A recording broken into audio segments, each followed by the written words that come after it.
அனுப்புனர் அனுப்புனர் இந்த ரெண்டுல எது சரி? இந்த தன்னகரம் சரியா இல்ல ரன்னகரம் சரியா? இந்த குழப்பம் நம்ம எல்லாருக்குமே இருக்கிறது தான். சோ இதை எப்படி ரொம்ப எளிமையா ஞாபகம் வச்சுக்கலாம் அப்படின்றது தான் நம்ம இப்ப பார்க்க போறோம்.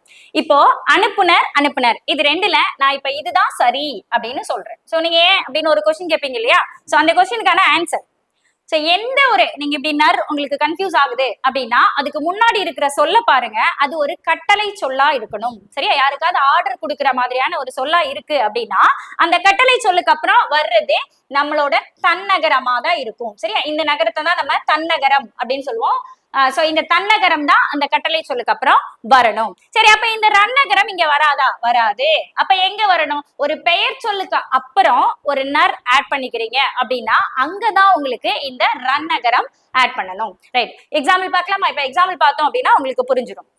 அனுப்புனர், இப்ப இந்த அனுப்பு அப்படின்றது ஒரு கட்டளை, அதனால இங்க இந்த நர் தான் போடணும். உறுப்பு, உறுப்பினர் சொல்லுவோம் இல்லையா? இந்த உறுப்பினருக்கு என்ன வரணும் அப்படின்னு பாத்தீங்கன்னா இதுதான். ஏன்னா உறுப்பு அப்படின்றது ஒரு பெயர் சொல். சோ பெயர் சொல்லுக்கு பின்னாடி நீங்க சேர்க்கிறது ரன்னகரமா இருக்கணும். ஒரு வினை சொல்லுக்கு பின்னாடி நீங்க சேர்க்கிறது தன்னகரமா இருக்கணும். அந்த வினைச்சொல் கட்டளை சொல்லா இருக்கணும். அவ்வளவுதான். இப்போ உங்களால இது எல்லாத்துக்குமே ஆன்சர் பண்ண முடியும். பெரு, இயக்கு, ஓட்டு, நடத்து. பெறுநர், இயக்குனர், ஓட்டுநர், நடத்துனர், அங்கத்தினர், உறவினர், அணியினர், படையினர். ஏன் நம்ம இந்த நர் போடுறோம் அப்படின்றது, அதாவது ரன்னகரம் தன்னகரம் ஏன் பயன்படுத்துறோம் அப்படின்றது தெரிஞ்சிருக்கும்னு நினைக்கிறேன்.